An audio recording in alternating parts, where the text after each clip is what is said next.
Hi there friends, this is Shozy G, and I want to show you how to make a Valentine's Day card for your dolls. And this one's a little bit bigger than most because I made it a little bit oversized. You can still see that it's small because it fits in my hand, but I wanted to make it a little bit bigger so that it could fit more than one doll. Like they got a giant card in the mail rather than a smaller card, and I'll show you the smaller card in comparison. I'll take a picture of it. But I made this card, and all you need is some different kinds of cardstock. I just used a couple of colors. And here's another one that's just ready to go. It's already, all I did was take one of these cardstocks, cut it, fold it in half, and then I cut it to my desired size. And this is actually one full piece of cardstock.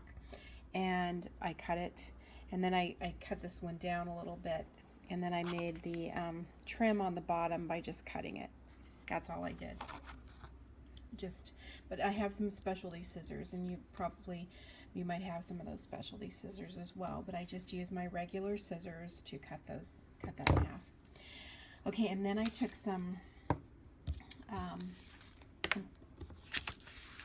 pictures off of Google that I liked, and you can see this one is gone. And I sized them the way I wanted to, about 3 inches to 3.5, depending. This one would be for a smaller card. This one would be for a little larger card right there. And this would be a great bookmark, the one on the bottom, because even though it's about 3.5, it's still long, so you would use that for a bookmark. And then I took some, I Googled scalloped edges, and then I kept copying and pasting the same ones on the same page, and then I reduced my margins so it would all fit. And then again, I wanted some music sheets, so I made them as small as I could get them to fit them all on one page.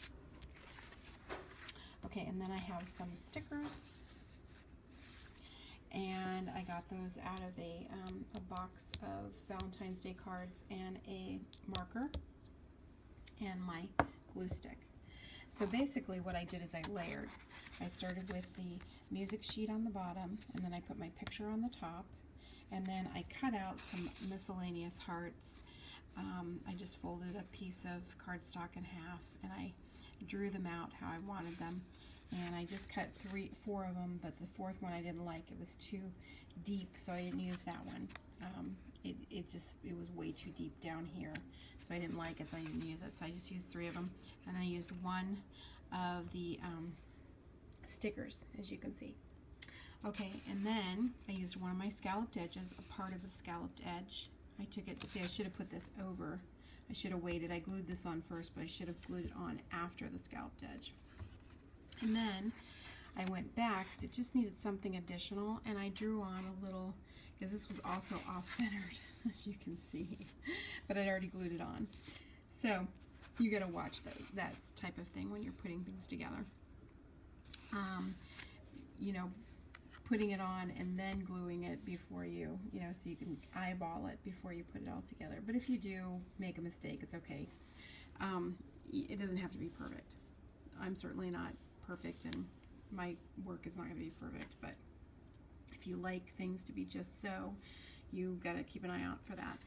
But then I went ahead and made an edge with my marker, and then I went ahead and repeated that up here so it would have a repetition.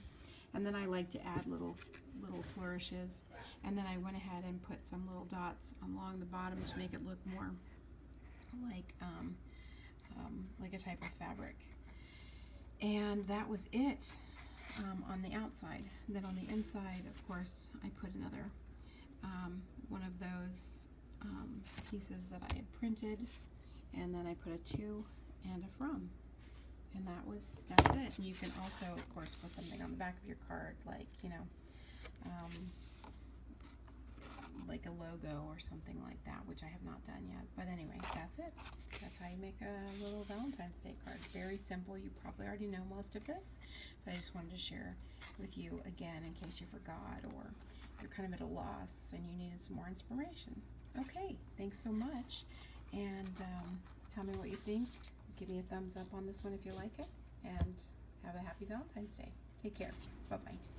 I also made some Valentine's Day cards for my Valentines by taking the flat cards that are like this, they're just flat, and putting backs on them with some extra cardstock that I had. It was just going to be tossed, and I wanted to reuse it, so I took a piece of packing tape and cut my cardstock to match my card, and just put a piece, wrapped it around the outside of the card, and then slipped it in the envelope. That's how I did that. Same with the little ones. Here's a smaller one, and I took a piece of cardstock that seemed to match the card, and just slipped a piece of packing tape around the front and the back. So that way you've got a little card, and you can put a message on the inside of it, rather than, so it looks like a card rather than just a flat Valentine's Day card like this. So you can use either way. These were boxed, pre-printed cards that I had bought years ago, and I came across them recently in my card box, but I thought I would use them for, cards, and so they fit in the envelopes still, and you can decorate the envelopes with stickers or drawings and things like that, but now they're actual cards, which is kind of cool. All right, just thought I'd share that tip with you too. Thanks. Take care.